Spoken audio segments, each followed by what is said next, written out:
Chapter 2. Black Dog appears and disappears.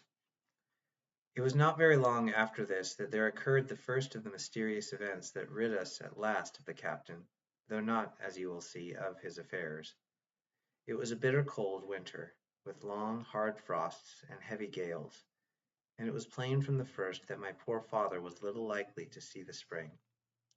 He sank daily, and my mother and I had all the inn upon our hands, and were kept busy enough, without paying much regard to our unpleasant guests.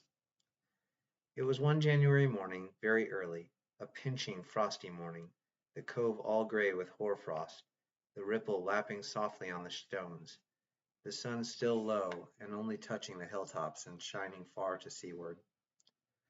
The captain had risen earlier than usual, and set out down the beach, his cutlass swinging under the broad skirts of the old blue coat, his brass telescope under his arm, his hat tilted back upon his head. I remember his breath hanging like smoke in his wake as he strode off, and the last sound I heard of him, as he turned the big rock, was a loud snort of indignation, as though his mind was still running upon Dr. Livesey. Well, mother was upstairs with father, and I was laying the breakfast table against the captain's return, when the parlor door opened, and a man stepped in on whom I had never set my eyes before. He was a pale, tallowy creature, wanting 2 fingers of the left hand, and though he wore a cutlass, he did not look much like a fighter. I had always my eye open for seafaring men, with one leg or two, and I remember this one puzzled me.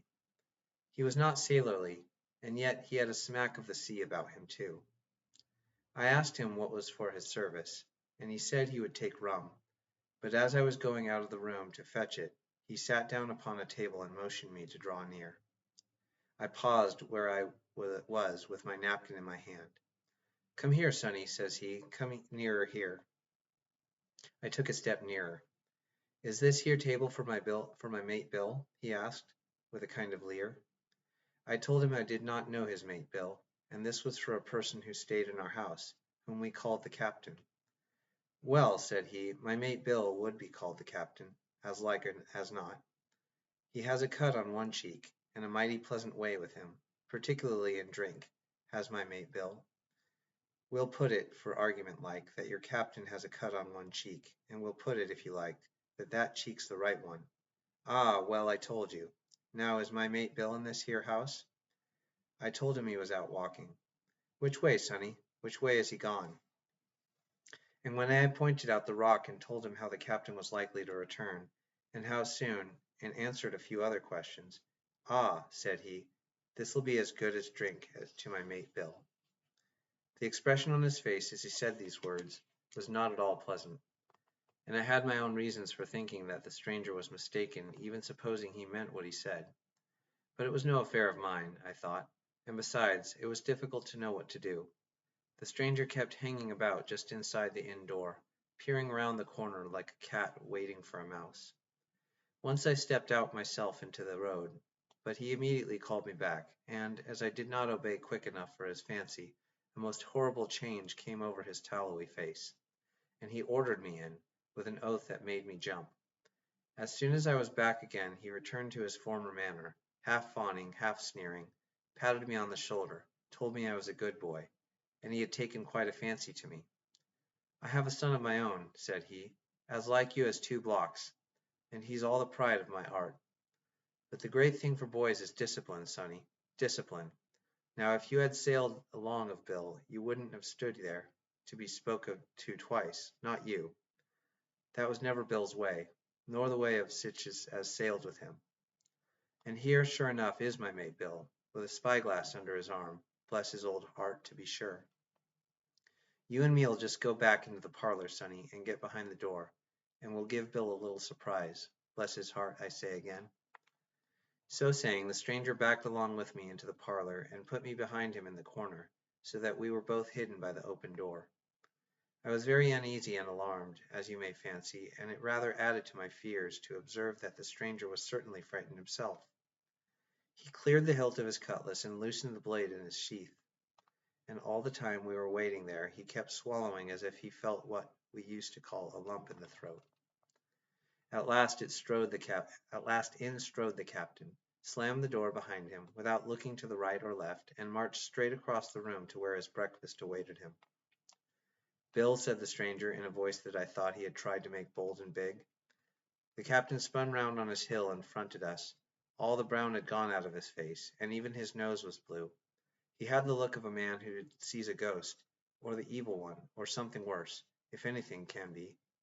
And upon my word I felt sorry to see him, all in a moment, turn so old and sick. Come, Bill, you know me. You know an old shipmate, Bill, surely, said the stranger. The captain made a sort of gasp. Black dog, said he. And who else? Returned the other, getting more at his ease. Black dog, as ever was, come for to see his old shipmate Billy, at the Admiral Benbow Inn. Ah, Bill, Bill, we have seen a sight of times, us two, since I lost them 2 talons, holding up his mutilated hand. Now look here, said the captain. You've run me down, here I am. Well then, speak up, what is it? That's you, Bill, returned Black Dog. You're in the right of it, Billy. I'll have a glass of rum from this dear child here, as I've took such a liking to, and we'll sit down, if you please, and talk square, like old shipmates. When I returned with the rum, they were already seated on either side of the captain's breakfast table, Black Dog next to the door, and sitting sideways so as to have one eye on his old shipmate, and one, as I thought, on his retreat. He bade me go, and leave the door wide open. None of your keyholes for me, Sonny, he said, and I left them together and retired into the bar. For a long time, though I certainly did my best to listen, I could hear nothing but a low gabbling. But at last the low voices began to grow higher, and I could pick up a word or two, mostly oaths, from the captain. No, no, no, no, and an end of it, he cried once. And again, if it comes to swinging, swing all, say I. Then all of a sudden there was a tremendous explosion of oaths and other noises. The chair and table went over in a lump. A clash of steel followed, and then a cry of pain. And the next instant I saw Black Dog in full flight, and the captain hotly pursuing, both with drawn cutlasses, and the former streaming blood from the left shoulder. Just at the door, the captain aimed at the fugitive one last tremendous cut, which would certainly have split him to the chine had it not been intercepted by our big signboard of Admiral Benbow. You may see the notch on the lower side of the frame to this day. The blow was the last of the battle. Once out upon the road, Black Dog, in spite of his wound, showed a wonderful clean pair of heels, and disappeared over the edge of the hill in half a minute. The captain, for his part, stood staring at the signboard like a bewildered man. Then he passed his hand over his eyes several times, and at last turned back into the house. Jim, says he, rum, and as he spoke he reeled a little, and caught himself with one hand against the wall. Are you hurt? Cried I. Rum, he repeated. I must get away from here. Rum, rum.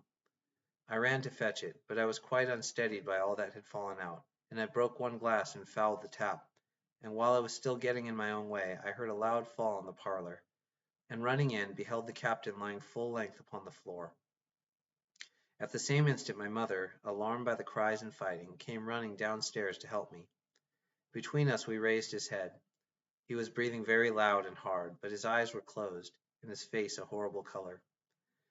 Dear, dearie me, cried my mother, what a disgrace upon the house, and your poor father sick. In the meantime we had no idea what to do to help the captain, nor any other thought but that he had got his death hurt in the scuffle with the stranger. I got the rum, to be sure, and tried to put it down his throat, but his teeth were tightly shut, and his jaws as strong as iron. It was a happy relief for us when the door opened and Dr. Livesey came in, on his visit to my father. Oh, doctor, we cried, what shall we do? Where is he wounded? Wounded? A fiddlestick's end, said the doctor. No more wounded than you or I. The man has had a stroke, as I warned him.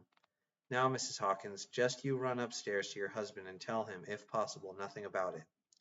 For my part, I must do my best to save this fellow's trebly worthless life, and Jim here will get me a basin. When I got back with the basin, the doctor had already ripped up the captain's sleeve and exposed his great sinewy arm. It was tattooed in several places. Here's luck, a fair wind, and Billy Bones, his fancy, were neatly and clearly executed on the forearm. And up near the shoulder there was a sketch of a gallows and a man hanging from it, done, as I thought, with great spirit. Prophetic, said the doctor, touching this picture with his finger. And now, Master Billy Bones, if that be your name, we'll have a look at the color of your blood, Jim, he said. Are you afraid of blood? No, sir, said I. Well then, said he, you hold the basin. And with that he took his lancet and opened a vein. A great deal of blood was taken before the captain opened his eyes and looked mistily about him. First he recognized the doctor with an unmistakable frown. Then his glance fell upon me, and he looked relieved. But suddenly his color changed, and he tried to raise himself, crying, Where's Black Dog? There is no black dog here, said the doctor, except what you have on your own back. You have been drinking rum. You have had a stroke, precisely as I told you. And I have just very much against my own will dragged you head foremost out of the grave. Now, Mr. Bones, that's not my name, he interrupted. Much I care, returned the doctor. It's the name of a buccaneer of my acquaintance, and I call you by it for the sake of shortness. And what have I to say to you is this. One glass of rum won't kill you, but if you take one you'll take another, and I stake my wig if you don't break off short, you'll die. Do you understand that? Die, and go to your own place, like the man in the Bible. Come now, make an effort. I'll help you to your bed for once. Between us, with much trouble, we managed to hoist him upstairs and laid him on his bed, where his head fell back on the pillow, as if it were almost fainting. Now, mind you, said the doctor, I clear my conscience. The name of rum for you is death. And with that he went off to see my father, taking me with him by the arm. This is nothing, he said, as soon as he had closed the door. I have drawn blood enough to keep him quiet a while. He should lie for a week where he is. That is the best thing for him and you, but another stroke would settle him.